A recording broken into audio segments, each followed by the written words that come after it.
Hey first grade, I hope you're having a wonderful Tuesday and you're ready for some math today. So let's get started. All right, so today for our number talk, we're actually going to practice skip counting. So we're going to start by counting by tens. So I have my hundreds chart here to kind of help us. Sorry, I'm having a hard time getting it straight. Okay, that's probably as good as it's going to get. All right, so let's count by tens. Ready? 10, 20, 30, 40, 50, 60, 70, 80, 90, 100. And we can keep going all the way to 120. We just have to say 110, 120. Did you know that you can count by 10 starting at any number? So if I started at 6 and go straight down on my hundreds chart, that's counting by tens too. So you could say 6, 16, 26, 36, 46, 56, 66, 76, 86, 96. So you can count by tens as long as you go straight down to the next number. Your ones place stays the same. All that changes is your tens place. And when you do that, you're still counting by tens. The most common way that we usually think of when we count by tens, though, is this. 10, 20, 30, 40, 50, 60, 70, 80, 90, 100, 110, 120. So keep practicing counting by tens at home. Now let's count by fives. So watch the pattern as we count by fives. 5, 10, 15, 20, 25, 30, 35, 40, 45, 50, 55, 60, 65, 70, 75, 80, 85, 90, 95, 100. And if we keep going, we would say 105, 110, 115, 120. What pattern do you notice when I counted by fives there? When you count by fives, you always go middle, end, middle, end, middle, end. The ones place goes 5, 0, 5, 0, 5, 0, 5, 0. So this is what it looks like to skip count by fives. Okay, now let's practice counting by twos. Uh-oh, that's not erasing very good. Let's practice counting by twos. And you may not have a lot of practice counting by twos yet. You're going to practice a lot before second grade, though. And today we're just going to go to 50. It can take a while to count by twos. So we're just going to go to 50 today. I'm going to mark it again as we count by twos. Then we'll look at the pattern that you see. So when we count by twos, we just start with 2.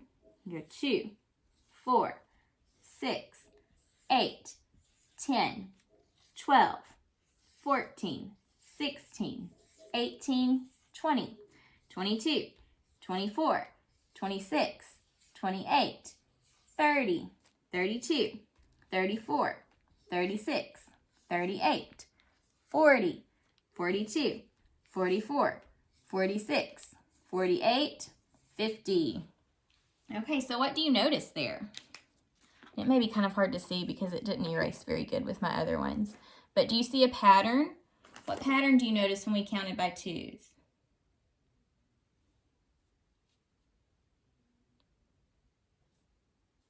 All right, so when we counted by twos, you may have noticed it was just the number and then skip. Say the number, skip. Say the number, skip. That's what happens when you count by twos. And that's kind of what I was talking about yesterday when we were talking about the +2 strategy. It's just skipping a number in between. So 2, 4, 6, 8, 10. Now we talked about the pattern just now of skipping numbers in between, but now I want you to look at the numbers themselves. What pattern do you notice about the numbers?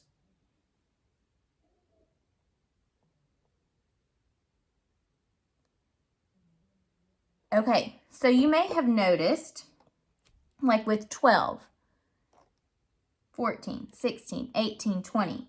If you look in the ones place, it still goes 2, 4, 6, 8, and then changes to a 10, so there's a 0. And then in the 20s, 2, 4, 6, 8, then changes to a 10. So the ones places as you're counting by 2 stay the same with that 2, 4, 6, 8 pattern. All that changes is your tens place. So when you get to 12, 14, 16, and 18, there's a 1 in the front. And then it changes to a 2 in the tens place. And then your 3, and then your 4, and your 5, and so on. So there are several patterns that you can recognize as you count by 2s. And knowing that it's always going to be a 2, 4, 6, 8, 10 pattern helps you to count by 2s when you get to more difficult numbers. All right, let's look now at our word problem of the day. Let's read it together. Sam counted 12 frogs and 8 toads at the pond. How many frogs and toads are there in all? Okay, let's think about that. What question are you being asked here? Let's read it again now and listen for the question. Sam counted 12 frogs and 8 toads at the pond. How many frogs and toads are there in all? Okay. Let's see. What was the question? How many frogs and toads are there in all? That's the question, and see, it ends with a question mark. Okay, now let's listen for important information that's going to help us to figure out how many frogs and toads there are in all. Let's listen to the first sentence.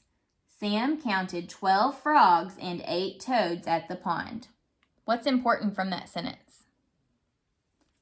The 12 frogs and then 8 toads at the pond, right? Those are all important because it talks about frogs and toads, and that's what we're trying to solve. So now let's figure out what our plan is. We need to figure out, are we going to add or subtract? I'm going to use a part whole mat to help map it out. Okay, so do we know how many frogs and toads there are total right now? No, we don't, do we? So that is what we're going to have to solve. We're going to be solving for the whole. Now, we do know that there are 12 frogs and there are 8 toads. We know our 2 parts. We have to solve the whole. So when you are going to solve your whole and you only know 2 parts, you have to add to do that. And that makes sense because if we have frogs and we have toads and we want to know how many in all, we've got to add them together. So what is our number sentence going to be? It's going to be 12 plus 8 equals, and we're going to try to figure out what it equals. Okay, so now let's solve. And I think to solve to start with, I'm going to use some teddy bear counters here. That sounds like fun. Okay, so we had 12 frogs. Let's get the frogs out first. 1, 2, 3, 4, 5, 6, 7, 8, 9, 10, 11, 12. So there are the 12 frogs. And then there were 8 toads. I'm going to use yellow for them. 1, 2, 3, 4, 5, 6, 7, 8. Okay, so here's what Sam counted at the pond. Now we need to know how many frogs and toads there are in all. So we've got to count them all together to figure that out. 1, 2, 3, 4, 5, 6, 7, 8, 9, 10, 11, 12, 13, 14, 15, 16, 17, 18, 19, 20. So it looks like there are 20 frogs at the pond. Oh no, y'all, I do not see where my marker went. Oh, there it is on the ground. Sorry. Okay, so 20 frogs and toads. Now let's check our work. This time I'm going to draw a picture to check. So 12 frogs. I'm going to put an F for frogs. 1, 2, 3, 4, 5, 6, 7, 8, 9, 10, 11, 12. Let's double check that and make sure before I move on to the next drawing. 1, 2, 3, 4, 5, 6, 7, 8, 9, 10, 11, 12. Okay, now for toads, T for toads. We had 8 toads, so 1, 2, 3, 4, 5, 6, 7, 8. 1, 2, 3, 4, 5, 6, 7, 8. All right, now let's count it and double check and make sure we get the same answer as we did over here. So I already double checked and counted. I know this is 12, 13, 14, 15, 16, 17, 18, 19, 20. So we got 20 again. That must mean 12 plus 8 equals 20. So how many frogs and toads are there in all? There are 20. All right. Moving on to our lesson for the day. Remember yesterday I showed you with your base 10 blocks how you probably don't have those at home, but you can draw them out so that you can work on this with me. So if you have some paper and pencil, go ahead and grab that now. Press pause on our video. That way you can work with me today.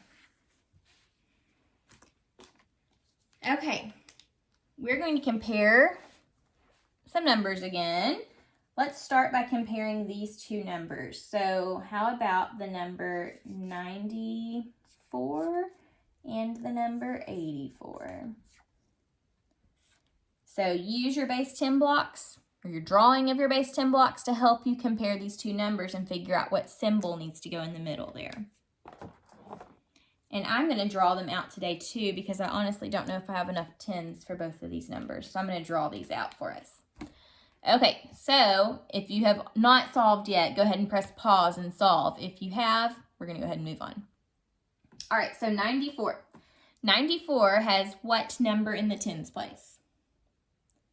It has a 9 in the tens place, so we need to draw out 9 tens.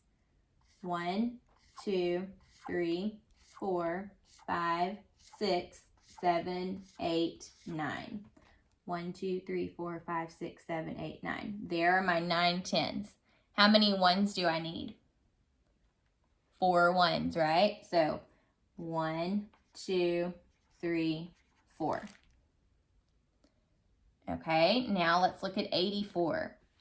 How many tens are there in 84? 8 tens. So 1, 2, 3, 4, 5, 6, 7, 8. And how many ones? 4 ones. 1, 2, 3, 4. Okay, now let's compare the two numbers. We need to figure out which one's greater. We always look at our tens place first, or if there's a hundreds place next to it, we look at the hundreds place first. But both of these numbers are 2-digit numbers, so we're just going to be looking at our tens places. So in the tens place of 94, there are 9 tens. In 84, there are 8 tens. So is 8 or 9 greater? 9 is greater, right?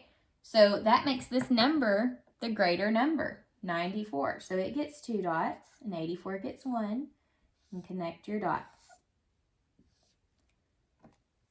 Read this sentence. It says 94 is greater than 84.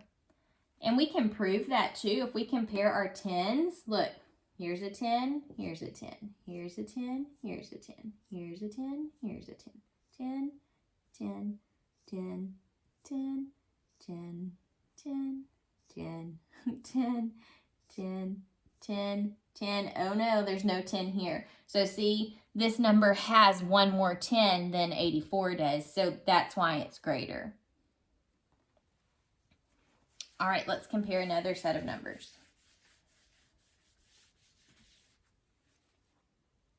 Let's compare the number 102 and 102. And again, I'm probably going to draw these out with you guys.